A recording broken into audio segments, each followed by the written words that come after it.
ગુજરાતમાં અનેકવાર દુષ્કર્મની જે ફરિયાદો છે તે સામે આવે છે. અમુકવાર જે દીકરીઓ છે તે હિંમત કરીને જ્યારે એમની સાથે જે ઘટના બની હોય છે એ બાબતે પોલીસ સમક્ષ જાય છે અને પોતાનું નિવેદન આપે છે અને એ કેસની અંદર એમને ક્યાંક ન્યાય મળે છે. પણ અમુક કેસ એવા છે કે જેમાં વર્ષો પહેલા દુષ્કર્મ થયું હોય છે, 5-7 વર્ષ પછી એ દીકરી સામે આવે છે અને પોતાની આપવીતી જણાવે છે ને પછી ન્યાયની માંગ કરે છે. આવી આપણે અનેક ઘટનાઓ જોઈ છે. આજે ફરી એક વખત આવી ઘટના સામે આવી છે જૂનાગઢથી.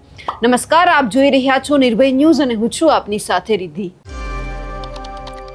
જૂનાગઢની અંદર દુષ્કર્મની ફરિયાદ નોંધવામાં આવી છે, પણ અહીંયા સવાલ એ થઈ રહ્યો છે કે જે વ્યક્તિની સામે દુષ્કર્મની ફરિયાદ નોંધવામાં આવી છે એ વ્યક્તિએ પણ સામે હની ટ્રેપનો કેસ ગણાવી જે આ યુવતી છે તેમની સામે ફરિયાદ નોંધવા માટેની પણ જે કાર્યવાહી છે તે શરૂ કરાવી છે. જૂનાગઢના વકીલ ભરત ચાવડા વિરુદ્ધ પોતાની સાથે દુષ્કર્મ કર્યાની યુવતીએ ફરિયાદ નોંધાવી છે.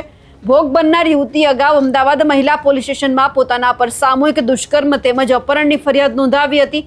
એ જ કેસ બાબત જે ચાલી રહ્યો હતો એમાં ભરત ચાવડા જે વકીલ છે એમના સંપર્કમાં આ યુવતી આવી. ભરત ચાવડાએ મદદ કરવાના બહાને યુવતી સાથે અવારનવાર દુષ્કર્મ કર્યાની યુવતીએ બી ડિવિઝન પોલીસમાં ફરિયાદ નોંધાવી છે. તો વકીલ ભરત ચાવડાએ યુવતી વિરુદ્ધ સી ડિવિઝન પોલીસમાં હની ટ્રેપની પણ ફરિયાદ નોંધાવી છે. અવારનવાર યુવતી પૈસાની માંગણી કરતી હતી. પહેલા 30,000 રૂપિયા પણ આપ્યા હતા. થોડા દિવસ પહેલા 5 લાખ રૂપિયાની માંગણી કરવામાં આવી હતી અને પૈસા નહીં આપે તો દુષ્કર્મના કેસમાં ફિટ કરાવી દેવાની પણ ધમકી આપવામાં આવી હતી. યુવતી વિરુદ્ધ જૂનાગઢ સાયબર પોલીસ તેમજ જામજોધપુર પોલીસ સ્ટેશનમાં ગુનો પણ દાખલ કરવામાં આવ્યો છે. પોલીસે બંને ફરિયાદને આધારે તપાસ છે તે હાલ શરૂ કરી છે. સૌથી પહેલા તો એ પીડિતા શું કહી રહી છે તે પણ સાંભળીએ અને આખા કેસ બાબતે પોલીસ શું કહી રહી છે તે પણ સાંભળીએ. અમદાવાદ મારે મહિલા પોલીસ સ્ટેશનમાં સામૂહિક બળાત્કાર અને અપહરણની ફરિયાદ ચાલુ છે. ત્યાં અમદાવાદ ભદ્ર કોર્ટમાં અત્યારે ટ્રાયલ ચાલુ છે. એ ટ્રાયલમાંથી હું જ્યારે પણ એ મેટર બારામાં મારે કોઈ કામકાજ પડતું તો હું અહીંયા જૂનાગઢના એડવોકેટ ભરત ચાવડા છે એની સલાહ લેતી અને સલાહમાં એણે મારો ઉપયોગ કર્યો. મારી મરજી વિરુદ્ધ શારીરિક સંબંધ બાંધી અને માનસિક દુઃખ ત્રાસ આપતો અને એ આરોપ અમદાવાદવાળી જે અપહરણની ને બળાત્કારની મેટર ચાલુ છે એ મેટરમાં એ આરોપીઓનો મદદ કરતો અને મારી મરજી વિરુદ્ધ મારી ઉપર બધી વસ્તુનું કૃત્ય કરેલું છે. એની મેં 13 તારીખે બી ડિવિઝન પોલીસ સ્ટેશનમાં ફરિયાદ નોંધાવેલી છે બળાત્કારની અને એને 24 કલાક નથી થઈ ત્યાં એને મારી ઉપર ખોટો ગુનો સી ડિવિઝન પોલીસ સ્ટેશનમાં નોંધાવી અને મારી ઉપર હની ટ્રેપનો ખોટો ગુનો નોંધ્યો છે અને એવું કહેવામાં આવે છે કે એણે મારી પાસે 30,000 માંગ્યા વધારાની રકમ, પણ હાવ ખોટી ફરિયાદ મારી ઉપર નોંધી છે. મેં કોઈ એવા પૈસા લીધા નથી, બરાબર. અને એ તો મારી ઘરમાં બેસાડવાની વાત કરતો હતો અને હું એની ઘરમાં બેસવા માટે રાજી છું. જૂનાગઢની 28 વર્ષની ભોગ બનનાર યુવતીએ બી ડિવિઝન પોલીસ સ્ટેશનમાં દુષ્કર્મની અવારનવાર પોતાની સાથે દુષ્કર્મ કર્યા બાબતેની ફરિયાદ દાખલ કરાવેલ છે.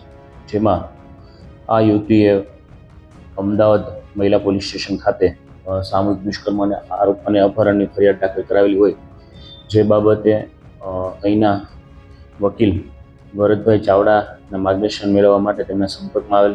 ત્યારબાદ બંને વચ્ચે મિત્રતાનો સંબંધ થયેલો અને પોતાનો જે કેસ અમદાવાદ સેશન્સ કોર્ટમાં ચાલુ હોય તે કેસમાં મદદ કરવાના બહાને આ આરોપીએ તેને જૂનાગઢની અલગ અલગ હોટલોમાં બોલાવી અને શરૂઆતમાં પ્રેમ સંબંધી, ત્યારબાદ પોતાને આ જે ચાલુ કેસ છે તેમાં નુકસાન કરશે અથવા તેના ઘરે પણ આ બાબતે જાણ કરશે તેવી જણાવી અને આ યુવતી વિરુદ્ધ છે શરીર સંબંધ બાંધેલા જે બાબતે તેને બી ડિવિઝન પોલીસ સ્ટેશનમાં આરોપી વિરુદ્ધ ગુનો દાખલ કરાવેલો છે. આરોપી છે એ કોઈ ગુનાહિત ઇતિહાસ ધરાવતો નથી, પરંતુ જે આરોપી છે તે ભરતભાઈ ચાવડા એડવોકેટ તરીકે પ્રેક્ટિસ કરતા હોય તેને પણ આ યુવતી વિરુદ્ધ જૂનાગઢ સી ડિવિઝનમાં ગઈકાલે જે ફરિયાદ આપેલી છે જેમાં પોતે છે 2021થી આ યુવતીના સંપર્કમાં આવેલા હોય.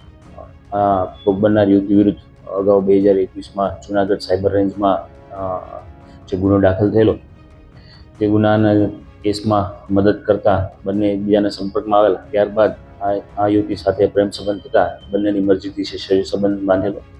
વધુમાં આ યુવતી તેની પાસે છે રૂપિયાની અવારનવાર માગણી કરતી હોય અને 30,000 રૂપિયા છે બળજબરીપૂર્વક તેને આપેલા પણ ખરા અને વધુમાં જો 5 લાખ રૂપિયા નહીં આપે તો તેના વિરુદ્ધ છે એ બળાત્કારનો ગુનો દાખલ કરશે તેવી હકીકત જણાવેલ હોય.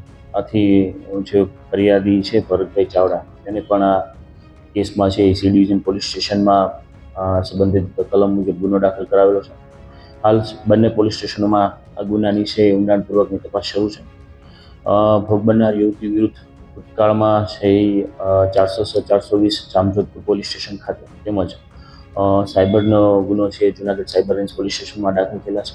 અને આ યુવતી દ્વારા અમદાવાદ મહિલા પોલીસ સ્ટેશનમાં પોતાના પર સામૂહિક દુષ્કર્મ અને અપહરણની ફરિયાદ પણ દાખલ કરવામાં આવેલ છે. પોલીસ દ્વારા છે આ બંને કેસની ઊંડાણપૂર્વક તપાસ કરી સંબંધિત પુરાવા મેળવવાની તજવીજ હાથ ધરવામાં આવેલ છે.